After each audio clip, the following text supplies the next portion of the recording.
dan Putera dan Roh Kudus. Amin. Tuhan bersamamu. Menganugerahkan iman kepada kita. Sejak kita dibaptis, kita lalu percaya kepada Tuhan. Hari ini Tuhan datang untuk bab 1 ayat 2 sampai dengan 3, dilanjutkan ayat 2 sampai dengan 2, dilanjutkan sampai ayat 4. Selamat pagi kepada kita semua. Shalom. Bacaan hari ini pertama-tama mau mengajarkan kepada kita yang pertama bahwa kita harus sungguh beriman kepada Tuhan. Memang dalam kehidupan setiap hari kita kadang menghadapi tantangan-tantangan dalam hidup beriman. Apalagi di saat situasi yang sulit, ketika kita sakit, ketika kita mengalami pengalaman duka, pengalaman sedih, ketika kita mengalami masalah-masalah berat, justru disitulah iman kita diuji. Sejauh mana kita beriman dan menaruh pengharapan akan pertolongan Tuhan. Dalam bacaan pertama dari nubuat Habakuk, Nabi Habakuk mewakili kita menyatakan pergumulan hidup berimannya. Dia mengalami penderitaan, bahkan mengalami penindasan. Dia melihat kejahatan terjadi di mana-mana, dan dia putus asa, dan dia mengeluh kepada Tuhan.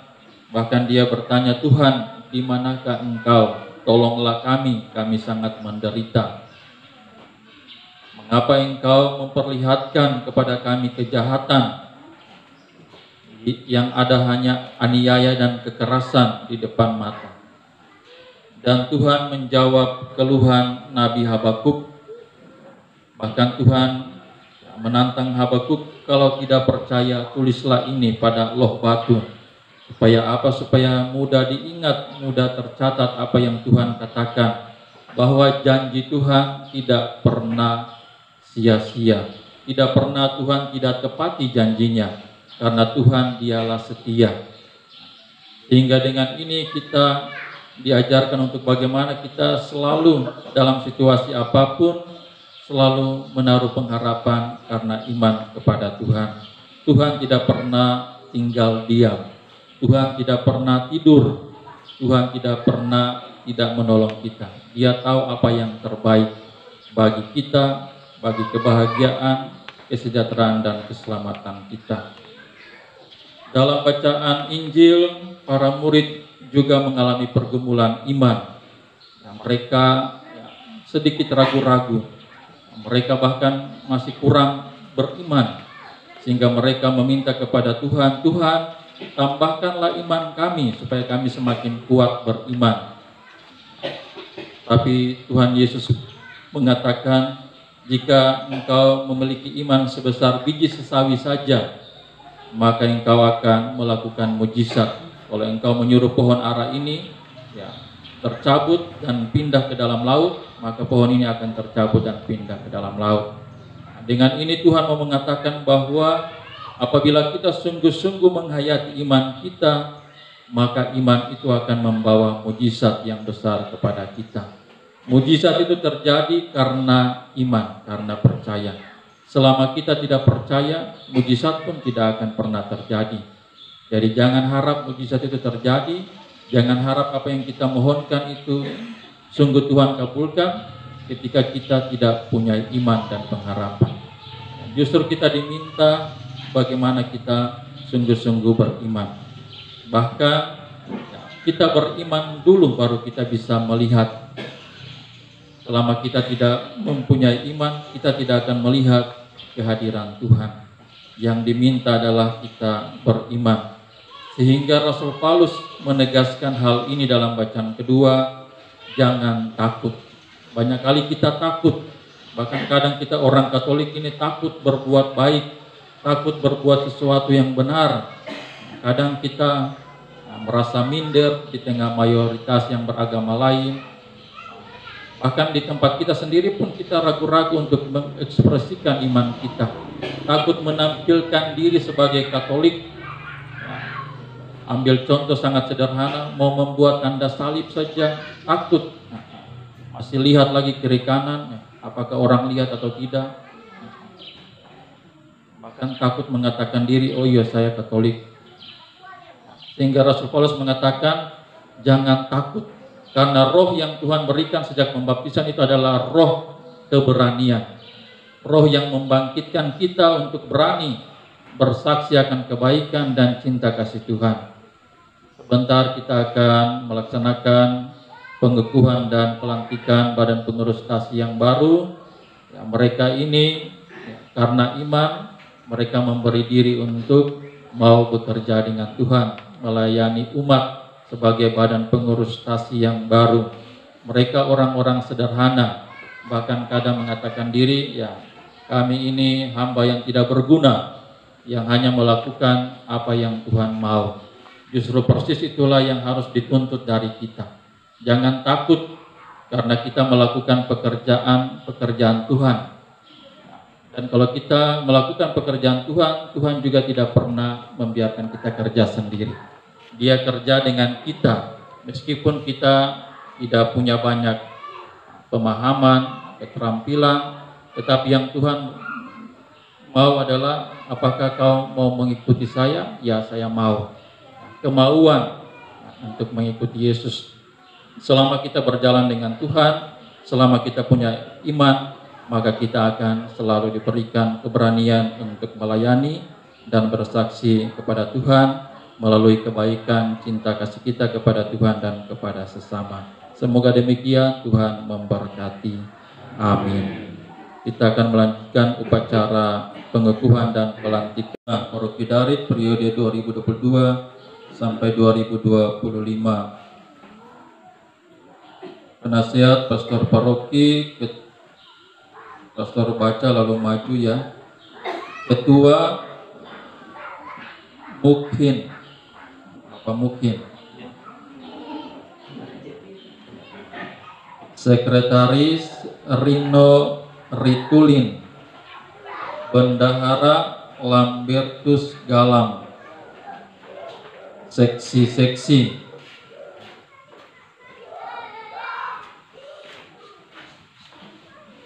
Liturgi yang baru siapa? Karena ada pergantian seksi liturgi.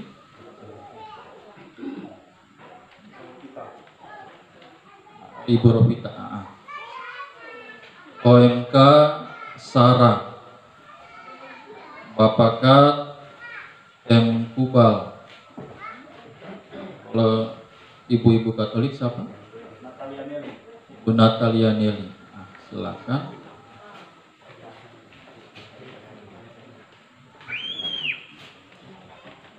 Oke, kita lihat pada lembaran acara.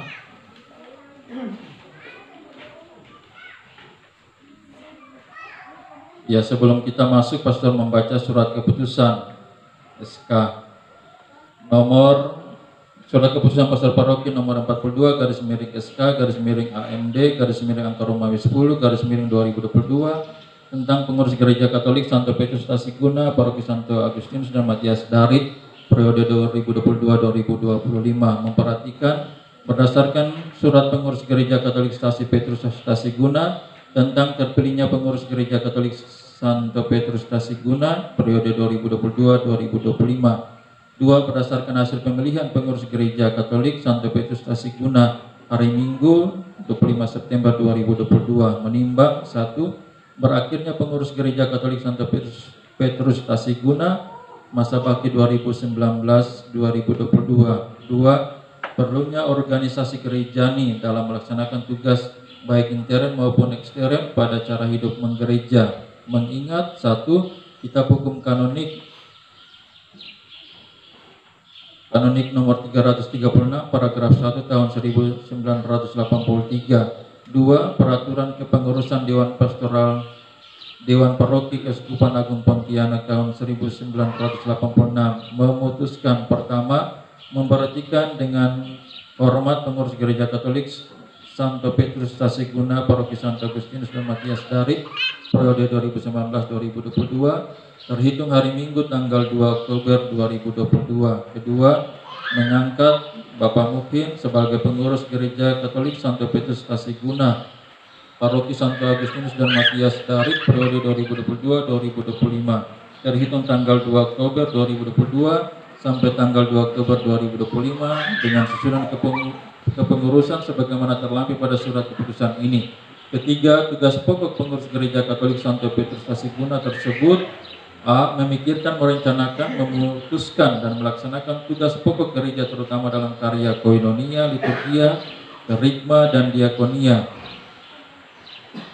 dengan mewujudkan Injil Kerajaan Allah. B. Mengevaluasi dan menindaklanjuti kegiatan pelayanan dalam lingkup lingkungan dan paroki. Keempat, dalam melaksanakan tugasnya, pengurus Gereja Katolik Santo Petrus Tasikguna tersebut bertanggung jawab kepada pastor paroki sebagai wakil uskup di paroki setempat. Kelima, surat keputusan ini berlaku sejak tanggal ditetapkan. Apabila di kemudian hari terdapat kekeliruan, maka akan diadakan pembetulan. Ditetapkan di Darik pada tanggal 2 Oktober 2022, Pastor Paroki Darik, Pastor Raymond Eusebius Pasak, MSc.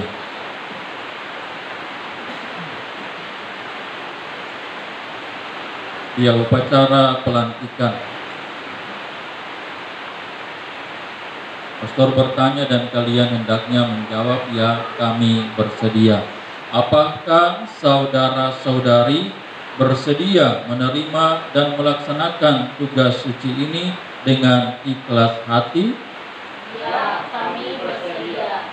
Kalau begitu, ucapkanlah janji kesediaan saudara-saudari di hadapan Allah dan di hadapan seluruh umat yang hadir. Silakan. Di hadapan Allah dan seluruh umat, aku berjanji dengan tulus hati akan memperhatikan menunaikan prestasi selaras dengan firman yang ada padaku, yang telah terima dari Tuhan. Aku akan menyumbangkan waktu dan tenagaku demi kesejahteraan dan perkembangan umat Allah di sini. Karena itu akan menjalankan tugasku dengan penuh tanggung jawab. Dan kiranya Allah mendampingi aku beserta semua pengurus dalam menjalankan tugas ini. Amin. Umat sekalian, kita telah mendengar kesediaan dan janji para pengurus stasi menanggapi tugas yang hari ini dipercayakan gereja kepada mereka. Marilah kita mohon berkat Allah bagi mereka.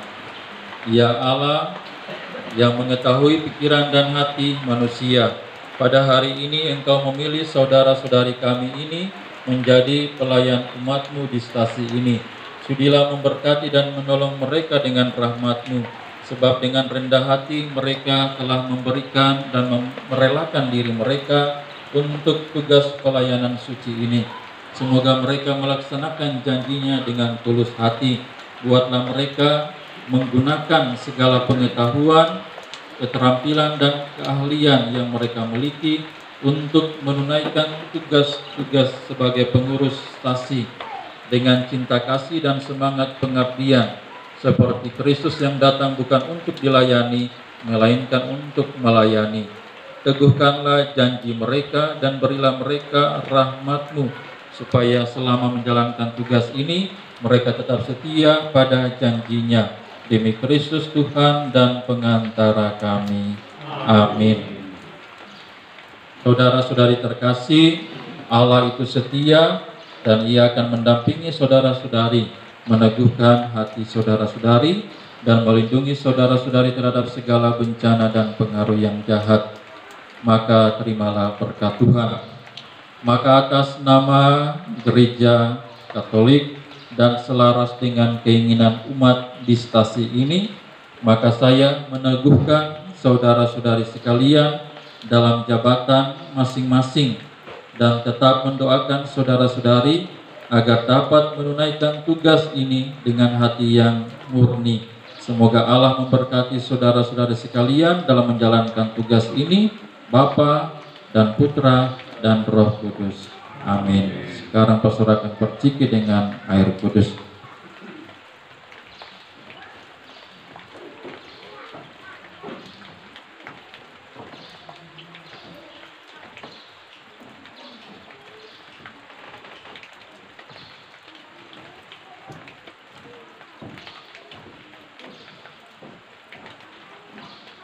Demikian upacara pengukuhan dan pelantikan. Terima kasih, selamat bertugas, Tuhan memberkati. Silakan kembali ke tempat.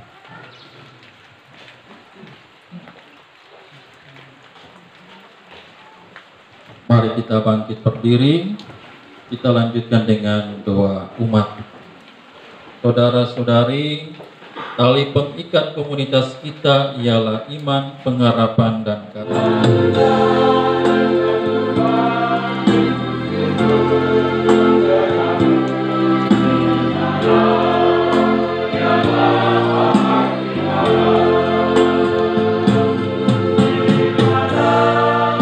Dan juga pelantikan Badan Pengurus Stasi yang baru sudah selesai. Pergilah kita dalam damai Tuhan. Syukur kepada Allah.